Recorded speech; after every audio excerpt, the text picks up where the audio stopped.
Hello everyone, welcome to another blockchain gaming talks in the crypto herd. Also welcome to everyone that is watching this on replay.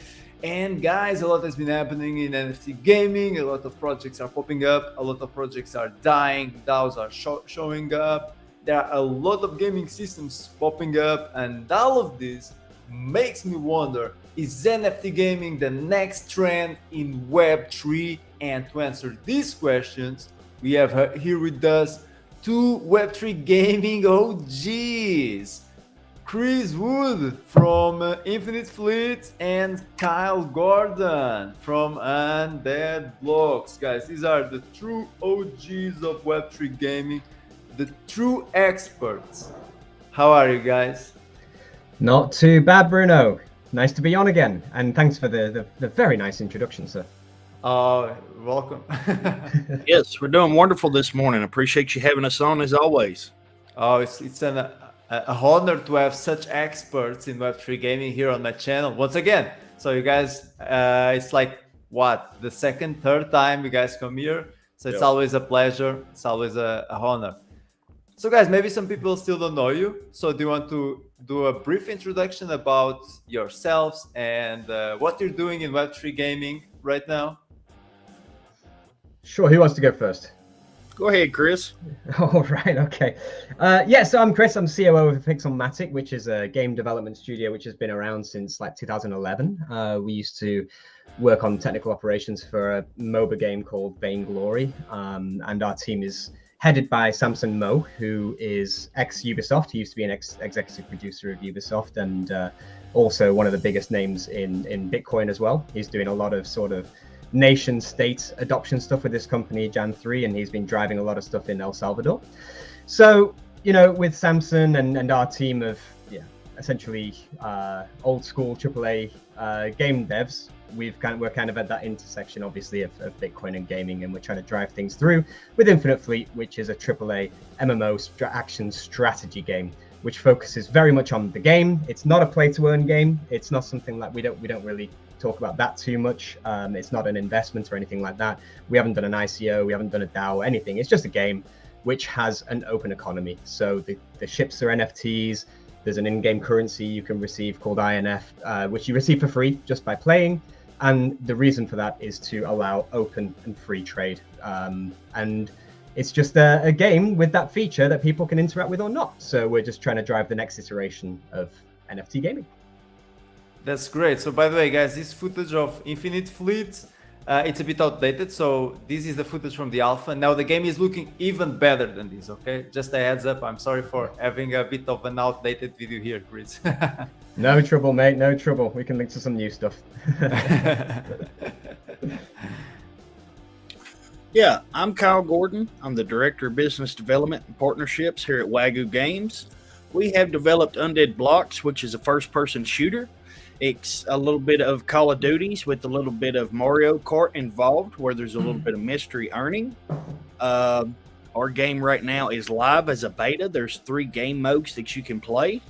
We also are running a Halloween tournament bash that starts today at 10 a.m. Eastern that you'll be able to play and compete for $15,000 over the weekend and all the way into Halloween.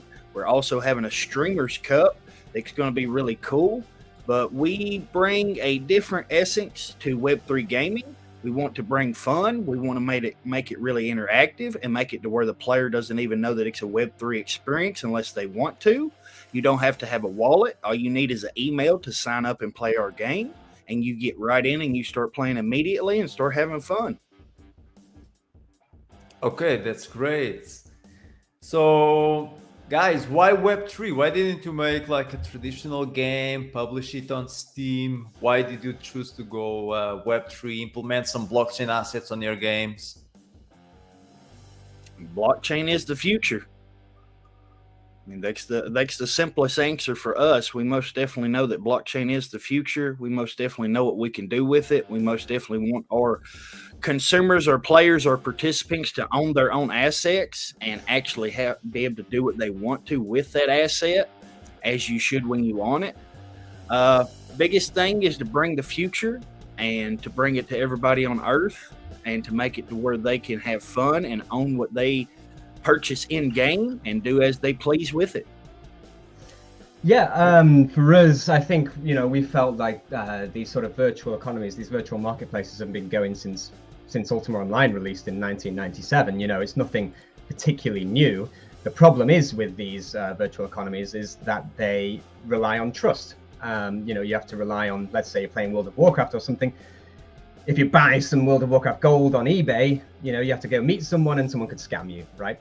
So with us, we use Bitcoin. We use the Liquid network, which is a side chain, a layer 2 solution of Bitcoin to allow for trustless transactions, completely trustless transactions with atomic swaps, meaning that both parties have to load up the NFT and the digital asset as such, trade it, and if either party doesn't go through with that trade, the whole thing fails. So you have completely trustless transactions, meaning that you could trade a spaceship or whatever in a bar, or in a Telegram group or some shady backwater exchange if you wanted to, whatever it might be. But the point is, we've always felt that we don't think this is actually anything new, to be honest. We don't think it's revolutionary at all. We think it's just an evolution. We think it's an iteration for safety, security, and trustlessness in open free market ethos of trading. And we also believe that it's a great way to roll out the Trojan horse of adoption for Bitcoin, which of course, as Kyle said, is the future. Yeah, makes sense. I feel like I still remember back in the day when I used to play MMOs and there were like these gold sellers and everything, and there were like these third-party websites where you could trade like in-game items like illegally. And yeah, I feel like we've been doing this for ages, but what changed now is that it's allowed, it's legal. It's not like we're following the rules now. It's an open market, open economies. Well, it's safer. It's also implemented on the blockchain, which it's never been done before. So these assets are being part of smart contracts that can't be erased. So going back to the other marketplaces, there's times to where those assets could be erased.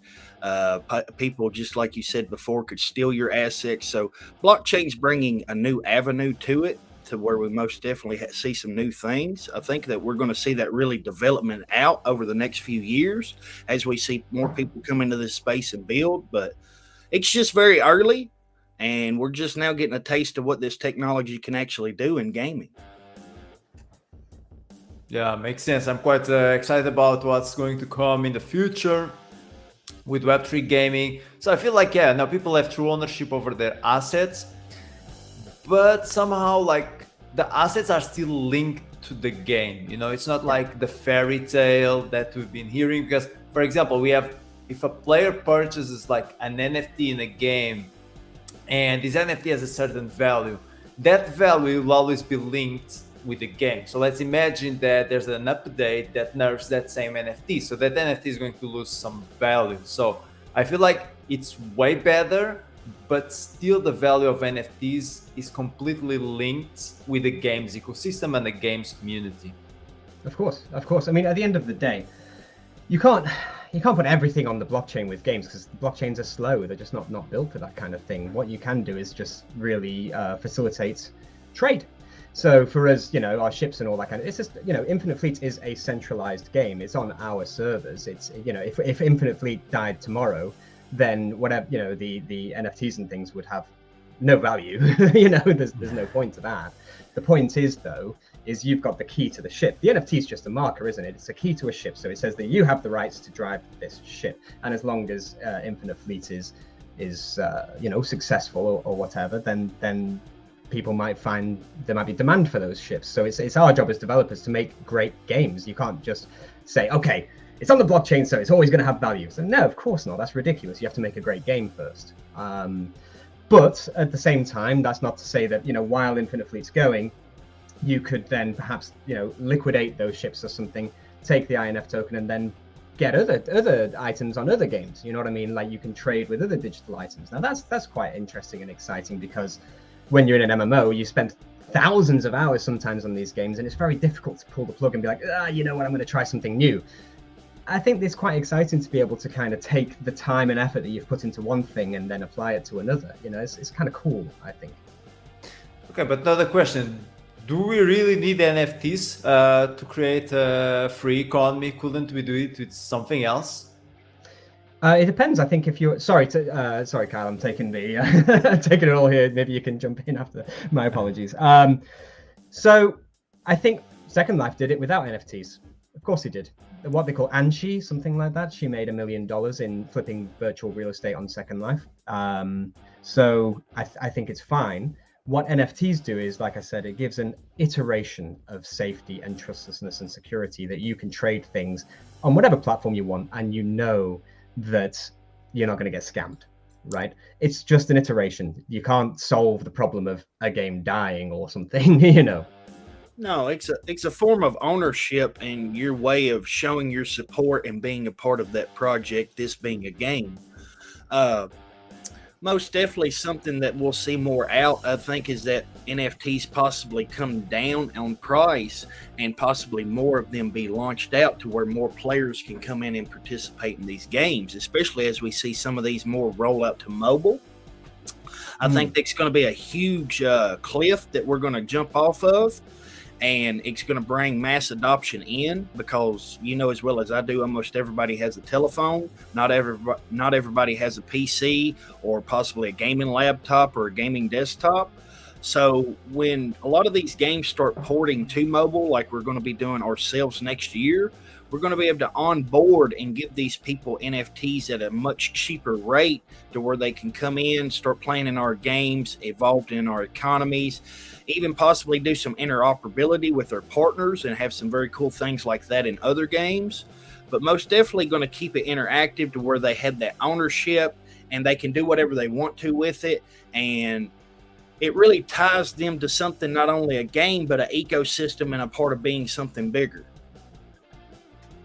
Okay, makes sense. Sounds interesting. I mean, these are exciting times to be alive, to see how this industry developed in front of our eyes. So, guys, do you think, with all of this, do you think that Web3 gaming is growing? Is like, are there more people interested in Web3 gaming right now? Most definitely. Yeah, I think that the interesting and exciting thing for me is also how larger companies are certainly looking into it as well. I think, you know, certainly with people that I've been speaking to, I won't name names, but obviously in some of the largest gaming companies in the world, they're very excited about this industry, but they're a bit concerned about jumping in with both feet right now because of the player backlash.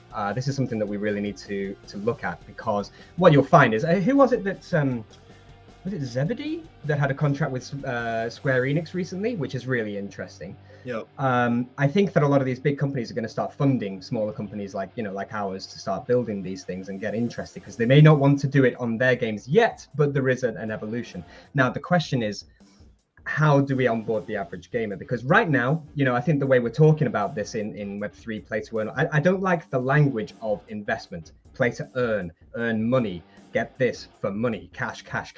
This is an awful, you know, in terms of like the average gamer, they're going to hate that. They're going to absolutely hate that. They're going to think it's a grift. They think we're all scammers. Get NFTs out of this industry. Get it, you know, they're going to hate it. What we have to do is just say, no, this is not about investment. This is not about you earning money. This is just about that if you want to trade your items, you certainly can, but you don't need to do that. And that's not the point of the game. That's not the reason the game's been built. The entire economics of the game hasn't been built upon you earning money, because I don't think that's sustainable, you know. Yeah, most definitely something that a lot of people have promised, especially the high earning. There is some smaller sustainable models, but it's nowhere near what a lot of people think, where they're going to come in and make $1,000 a day. Yeah. There's most definitely to where you can earn $5, come in and get sweat equity, things like that. You can get tokens that you're going to be able to upgrade your weapons. You're going to be able to upgrade certain maps, ammunition, things like that. That most definitely is an in-game upgrade and things that they can use it for. But most definitely don't want to give that presence of, hey, you can just come in and play all day and make $1,000 and go on about your business. You want the game to be fun. You want it to be very interactive. We were on a large space yesterday with FaZe Clan and some very large other people such as 100 Thieves and Mythical Games. and they're building out some cool things just like we are, that's going to bring the Web 2 person into Web 3 without ever letting them know that it is Web 3. Right. And if they want to know, just like as we've been talking, if they want to go on the back end and possibly trade or sell their assets or upgrade their assets, they can. But it's fully at their disposal, fully if they want to go and get that education to learn how. The biggest thing is just getting into the game, you and your controller, and just having fun and playing. Absolutely. And the second thing would be the earning mechanism, but at the same time making it to where it's not the shiny diamond that everybody thinks they're going to come in, earn $1,000, move on about their day, and come back and do it every single day. That's something that's not sustainable. That's something that I don't think anybody has the market cap or marketplace for, and that's not what we're building. But most definitely want to put it in the court of the player to get their feedback, make it as interactive and fun as they want. That's why we build with our community and our partnership. We send out Google Documents to take up feedback, what they might like changed, what they liked about what's been going on. Even the testing in our multiplayer is fully being done through our community. There's beta testers that are selected through our community, and anybody that comes in and signs up those those Google Documents, and we've had massive praise from that, just making it how they believe that the in-game economy and the game mechanics and gameplay should actually be, and make it to where they want to be in there and actually come and play every single day. Makes sense. I feel like Web3 games, they must be like, for mass adoption, Web2 friendly. Yes. Absolutely. And I think we're seeing like a shift from play to earn to play and earn and play to own in this industry because of games like X Infinity, where everyone thought exactly what you just mentioned, Kyle. Like, you arrive to one game and you make $1,000 a day, and that was true for some time. For some time, that was true, but then on the other side, a lot of people got wrecked because, also, as you said, these economies were not sustainable in the long term. Which leads us to the next question, which is, it seems to be that the main issue right now in Web3 gaming is to develop solid tokenomics. I feel like there are games that, as games, they're good, they're fun, but then they kind of fail as Web3 games because their tokenomics are not good in the long term. Some examples of these are like Titan Arena, where they actually have a decent game, which is fun for 2022 game, but then their tokens and NFTs are worthless. A lot of people lost money, and from my perspective, this kind of a fail as a Web3 game, you know? The same happened with Dexy. Like, a lot of people made money, but a lot of people lost money because their NFTs and tokens lost all their value because the tokenomics were not good. So now the question is, you guys, since you are like in a team developing a Web3 game, what's your strategy so that this doesn't happen to your games, so that your game assets don't become worthless in the long term? You know, how are you creating a sustainable economy for your ecosystems? We have a dual tokenomic structure. When we first arrived in this space, it was the first of its kind. Our CEO and founder, Grant Hasley's the one that actually come up with it. We have a in-game stable. It is pegged to the US dollar. Each Z-Buck is worth 10 cents.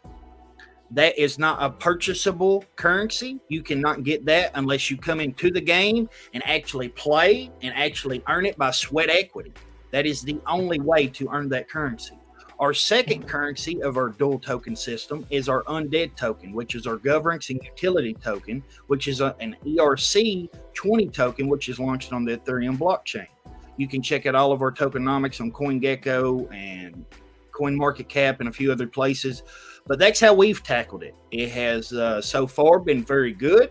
We believe that in the future, this is going to be a very good sustainable model. That's how we do all of our payout structures. That's how we're going to do our daily earning for those that are NFT holders, and when we go 100% live in December. But that's how we've tackled the problem. And right now, we have had amazing praise. We've actually helped other games and other projects in this ecosystem and blockchain actually build out their tokenomic structure. We've actually had some other games that use something similar to ours after they have found out how it has worked for us. So that is how we have tackled the problem. Sure. For us, we don't have tokenomics at all. We don't expect the INF token to gain any value. We don't really care whether it does or not. It's just a lubrication for NFT trading. So for us, the game, it won't matter at all if the ships sort of quote unquote lose value, because that's not the goal. The goal is just for a great game. So some of our ships, you know, may have some demand because for whatever reason, you know, some you know, let's say maybe some really famous streamer played with it or something and built it up or whatever. Then, you know, on the marketplace, maybe that has some INF token value. You know, some people will give INF for that. But in terms of dollar value, we have no intention for the INF token to have dollar value at all. So like I say, we're not really play to earn. We're just saying we just want people to be able to trade goods as they wish. And so we take a totally free market, completely free market philosophy. It will be what it will be. But INF will be listed on exchanges, right? Or we're not working with exchanges to do that. If players want to put it on some kind of exchange or something, they can, but we are not going to work with exchanges at all. Oh, okay. So it's just going to be like in-game currency. Yeah, I mean, people can take it onto whatever wallet they want or whatever platform they want. It's a completely open free market token that will be what it will be. And it's an experiment for us. We use it. Actually, the reason we did it in the first place was actually because we want to drive adoption of Bitcoin. And we feel that with the average gamer, when they learn what the INF token is and what they can do with it, they kind of go down a rabbit hole down, oh wow, this is actually quite interesting, you know. So for that's our goal. We actually aren't taking any cut. We're taking literally no money at all from the INF token. We don't do a raise from it. You can't buy it from us. Like Kyle said, you know, you got to play to the game to earn it. And when players trade, we don't take a cut from that trade at all. It's a totally free feature for players to use just because we believe in a free market ethos. We make money from typical, you know, free to play, typical sort of normal video game sort of transaction ways. Okay, so Chris, if I may ask, like usually Web3 games, they get funding by doing seed rounds and NFT sales and stuff like that. So how did you guys fund Infinite Fleets? Yeah, so we did a security token offering. So our token, the EXO token, is actually a regulated security. It's not, it wasn't like an ICO or something like that. It is equity in our company. So it has an ISIN number, can be traded on traditional exchanges in Europe. We're working with Bitfinex Securities, and it's going to be listed on Bitfinex Securities pretty soon, within a few months. I can't announce a date, unfortunately, but it's coming fairly shortly. But they are just shares. They are just shares, but a tokenized representation of shares. So it's basically a traditional offering, but using tokenized securities as opposed to totally traditional securities. But that allows obviously for 24/7 trading. And obviously compliance built right in, so exchanges can list it, and you know, hopefully it has early liquidity, as opposed to the usual 5-year plan of buying some, you know, investing in some startup shares and then waiting for an exit or something like that. So there is early liquidity for investors. But our raise, like I say, we did it totally regulated. Okay, interesting. That's interesting. So you kind of like did what usually Web2 game. I feel like Web2 games usually they, in order to get funding, they sell shares of their company, and you kind of did that, but in order to develop a Web3 game. Yeah, exactly. Yeah. So like I say, we are a traditional game really. So we just have this feature. It's not the core of the game at all. It's just a feature that because we believe in it. We just believe that players should have that right. Okay, makes sense. That's interesting. So guys, when it comes to blockchains, a lot of blockchains are adhering to Web3 gaming. We're seeing Web3 games popping up in literally every blockchain, even on Near. I've actually reviewed the game on Near this month, which was like surprising. So which do you think, guys, are the best blockchains to develop Web3 games right now? I'll let Kyle take this one because I'm only Bitcoin really. We're going to be chain agnostic. Of course, we built first on Ethereum. Our layer 2 solution is Immutable X. We're going to be doing some amazing things with them, and especially using their technology and their ability to be carbon neutral. We believe in time that we are going to be able to build with many chains. Like I said, we have been on and talks with other chains and that are building games such as you've stated, Near, Hedger Hashgraph, Polygon. There's many others that are coming out. Myria is building their own blockchain now and just started giving out master nodes. I think Harmony One's trying to get in. You see Zilliqa just developed their own gaming console. They have a shooter game that they're developing over there. You see a lot of blockchain L1s and L2s coming into the space, really getting involved in Web3 gaming. We believe in time that we all need to work together. No actual gamer or anybody on Earth is going to want to download 20 different wallets to play 20 different games. They're not going to want to go into all these different platforms. We're going to have to be chain agnostic. We're going to have interoperability. Might even in time build metaverses together to where you can walk out of Wagyu Games and go into another, such as Phantom Galaxies or maybe My Pet Hooligan or maybe Chris's game. You know, there's going to be so much interoperability to where, because we think that if you play the same game for forever, it gets old, it gets boring. Nobody wants to sit and play the same exact game. So if you can walk out of our metaverse, walk into Chris's game, walk into another game, walk down and possibly take a break and do something else. There's going to be so many other things that you're going to get involved with while having all those blockchains, I think, at those avenues. So something that we're trying to do is build out in time with as many as we possibly can. Like I said, we want to be chain agnostic. And I think bring the whole ecosystem together and get rid of the whole maxi that, hey, you've got to be like us over here and we're going to be like this. And if you don't want to work with us or do as we say, then you can't do what we do on our chain. We don't want to be like that. We don't want to actually block that off. We think that there's a big wall that we need to knock down. And once we knock that wall down, the Web2 gamers will come in because we will make it much frictionless and easy for them to come in. And as we're saying, it will really feel like just a Web2 experience because there's all these games that you get to go into. And it's like being at a huge arcade. You get to go pick what you want to play. When you get tired of it, you go play another one.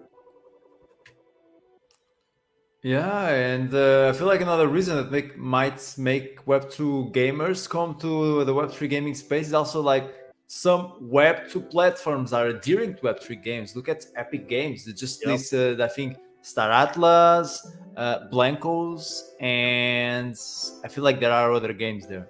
Also, Star Atlas is on Epic Games. They have a game. Well, they don't have a game. They have like a They made a showroom. game. They have a showroom. They've got past the white paper. Well done then. Yeah. What Chris says is 100% correct. Yeah, they don't have a game. They have a showroom, and I feel like they're having the kind of like browser game Scream at the end of the year. But yeah, I feel like Star Atlas is gonna take like years. The best JPEG game in the world. We'll see, because here's the unfortunate thing. The technology develops so fast that by the time they get what they have out, there might be somebody that's already developed something that's way past what they're doing. So my biggest concern is the timeline and how they believe that at that time, of course, Unreal Engine 5 is still going to be at the top dog. If you know anything about software, technology, engineering, that moves very fastly. And it moves very rapidly for a reason. And I believe that they might have to make some changes to do what they're wanting to do. Yeah, I mean, I'm not sure that they're building anything personally, but we'll see. I think it's the biggest scam in Web3. You think? Okay. Well, I don't want to put that We'll out see. there. We'll see. But Controversy. But maybe they're, maybe they'll do a Star Citizen and develop a game after 12 years. He said Star Citizen. Holy. Yeah, that unfortunately is what we don't want to see. That cat came up at the perfect time, by the way. No, but honestly, like, I think, like, I was looking at undead blocks and stuff like that. And I think what you guys are doing over there is really cool. Like the game looks really great. You know, what I mean, like you're building something. And I think that what concerns me in this industry is people getting scammed by essentially, putting retail investors and things into JPEGs, into concept art of what might be a game one day or something like that. And I think Star Atlas is one of the biggest examples of that. We should be building, and I think there's a heck of a lot of games that just do exit scams, because at the end of the day, Star Atlas, they may well be making something great that could well be happening, but at the same time they could also turn around and say, bear market, sorry, we don't really have any funds anymore, see ya, rug pull. What would stop them from doing that? And like I say, they may well be making something great over there, but there's no guarantee of it at all. And I think there's a lot of things in this space, in this industry, that's going to turn a lot of average gamers off because they just get scammed. You're exactly right. There's a lot of malicious intent and solvent intent still here. People are hiding right now. People are saying that they're building while they're not. Those that aren't developing and actually working with their community out here showing what they're doing. You're 100% right again. As the Star Atlas, I hope that they pull it off, because if they can, it might be one of the most magnificent things that we've seen. But I am in the field of view. It's going to be very hard for them to do, especially as you said, we go through these bear markets. We all know that they raised an incredible amount. At the same time, I believe that interview, they said they only have 4 developers. Really? I believe that's what was stated when him and Illuvium had that big talk and discussion. Is it was him and 4 developers, and they'd taken up $200 million. So that was something. That was 220 million, surely, not 200 million. 200 million. 200 million in NFT. 200 million. $200 million in NFT ships. Yes, that's what's blew my mind, because what you see behind us, we only raised 1.7 million in a seed round. And you've got a game. I mean, I'm looking at it right now, and it's looking really good. Yes, 100%. We've given away $150,000 in tournament structures. We'll be giving away $15,000 this coming up. It's 100% free to play. Only barrier of entry is just email. Like, you can play with PlayStation and Xbox controllers. Yes, we most definitely have a game. That's the biggest thing to us, just like what you said, is delivering. But it's going to be really hard, I believe, for 4 or 5 developers, if that's what they have. I hope that they went out and got a bigger studio than that, because what we've delivered, we have a studio of almost 25 in-house game developers. Yeah. And, that was a daunting task, and it took us over 11 months to get accomplished. And at the same time, we didn't really give out any clout or anything like that until we dropped the game, the beta, back in June, and we dropped our NFTs and our token at the same time, because we wanted it to all be dropped and be like, here, this is what we've been building, this is what we have. You can play it, you can start coming in and playing these tournaments and earning and coming to compete and win. That was the biggest thing to us, is come have fun, compete, and win. But yes, you're most certainly, there's a lot of things happening in the back end that doesn't make sense, unfortunately. And I think that you're exactly right. A lot of Web2 people are going to get hurt, and then they're going to have their nose up and kind of like, well, I don't want to deal with that space again. And that's something that we really got to look out for, because there is a lot of still malicious intent out here, unfortunately. And I think that at the open of this conversation, Bruno, as you were saying, like during the bear market, it's about building, isn't it? You know what I mean? And as long as we are building and iterating and making great games here, then I think there's a good future, right? And I think that transparency with the fans, with the gamers and stuff, as you're doing, is great. I think that's exactly what we should be doing. Anyway, yes. Yeah, I feel like every project is going to affect the overall space. Like, there's no individual project, Of course.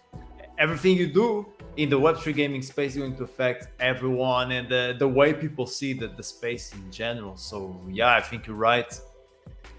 But I also think that the bear market is actually good to like wash away many of these like scammy projects and projects who don't have good enough tokenomics. So I know bear market is a pain in the ass. Every single token is down by like 90%, but at the same time, every project is being battle tested, and that's good.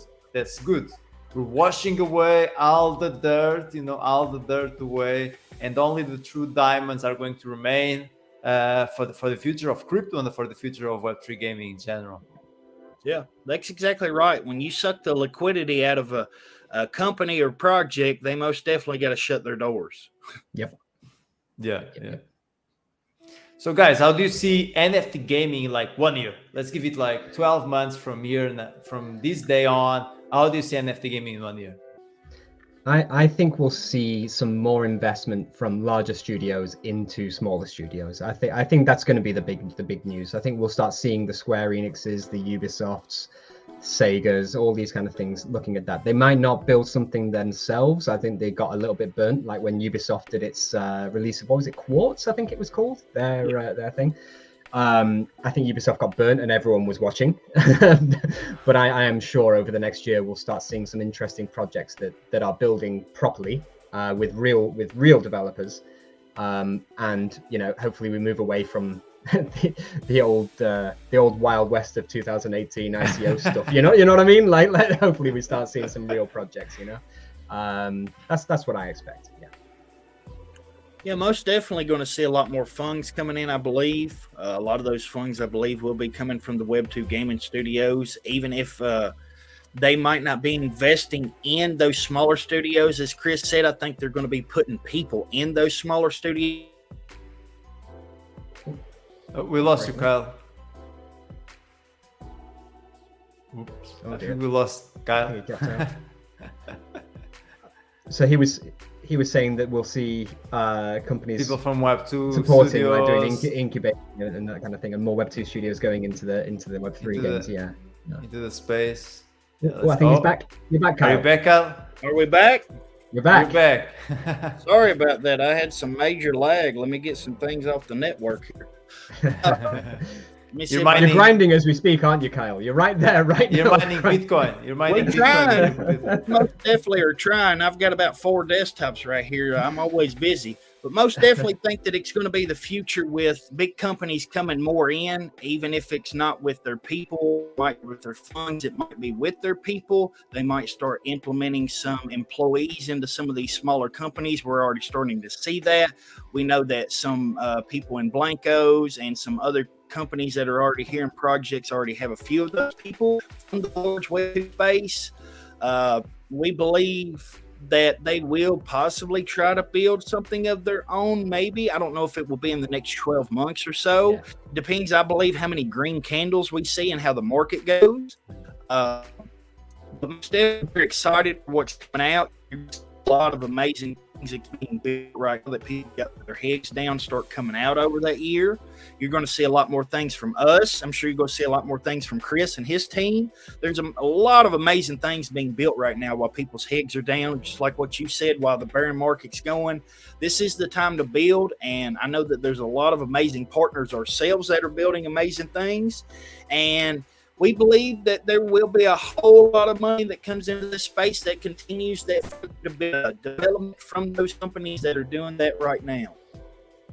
Bruno, so I'm just curious now, because obviously we've kind of over the past few hours been looking at the news on Facebook's Meta's absolute crash with the metaverse play and all that kind of thing. Well, I mean, it's only short-term news, but do you think there's any impact there? Do you think there's going to be, investors are going to be a little bit wary in projects, or how do you think that might impact? Because that's huge news right now. Like I woke up to a headline from The Guardian, which, it's The Guardian, but whatever, saying metaverse is dead because Facebook's, dropped however much. What's your opinion on this? It's obviously not gaming, but sort of similar, isn't it? Yeah, but I feel like somehow the metaverse is connected to NFT gaming. Actually, I feel like NFT gaming is the closest thing we have to the metaverse. I mean, we have a digital economy, that is independent from the real world economy. So I feel like the metaverse, the concept of the metaverse still doesn't exist, but the closest we have to the metaverse is Web3 gaming right now. Yeah. And I think it might affect us because, as I said before, it's not like one project doesn't act individually. Everything a Web3 game or metaverse does, it's going to affect all the other projects. It's going to affect the whole space, you know. And there are many Web3 games that they call themselves metaverses because they're a combination of like multiple games, or sandbox. The sandbox calls itself a metaverse, for example, and it's really famous. So I feel like it might affect us like a bit, but it's okay. It's just a new. There are going to be other bullish news. I mean, we're seeing, as I said before, we're seeing like Web2 platforms adhering to Web3 gaming. We're seeing Web2 companies adhering and investing in Web3 gaming, Ubisoft, Square Enix.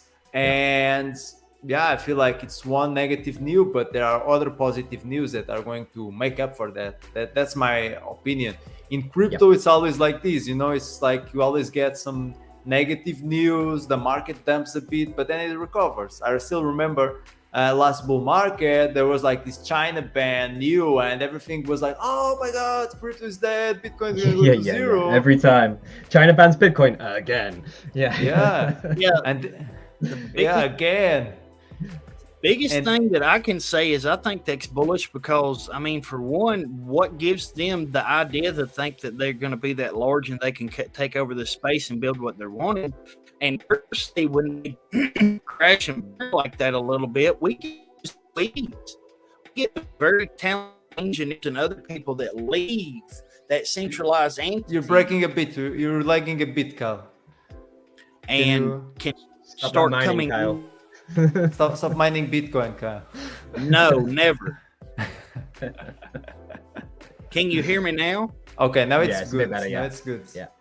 The biggest thing I think is that we get employees from those large companies that have massive skills when they find out that those companies fail, and they start coming into our ecosystems, into the real true parts of cryptocurrency. Me personally, I don't think what Meta's building has anything to actually do what Satoshi Nakamoto would want. Yep. So we love to see those people crash and burn, and then they get their employees right into here, because a lot of those things that they're building is going to be more centralized entities that's going to make the world in a way that we don't want it to go, or at least the way that we see it. It's more of a way that we're trying to change as the world's starting to see now, because the bankers and the governments do not have your best interest, and unfortunately those are the people that hold the most of a company like that. They most definitely hold the largest amount of what that company can do. So we want to work with more decentralized entities to where the community and others can come in and have more say. Personally, I don't think that Meta is going to be a giant in this space. I think that they're going to crash and burn, and we're going to get a lot of their talented employees, as we already see that's happening.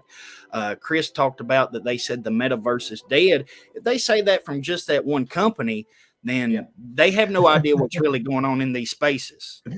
Yeah, it's funny, isn't it? Like I say, I mean, that was from The Guardian, so you know you have to take it with a pinch of salt. They need their clickbait titles. That's true, but at the same time, we know there's lots of other media out there saying the same thing. Oh, absolutely, yeah, absolutely. Anyway, yeah, I just thought it'd be a funny topic to bring up since it's happened in the past sort of 24 hours. Yeah, I feel like people are still like kind of.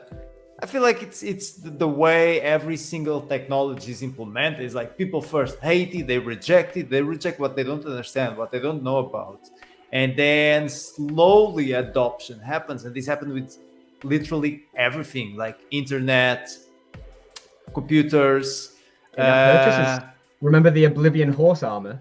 Did you know about the Oblivion horse armor? No, tell me about it. Oh, okay, so when was this? Was when Oblivion was about? So it's like 2005, 6? Yeah, I can't remember. Yeah, something like that.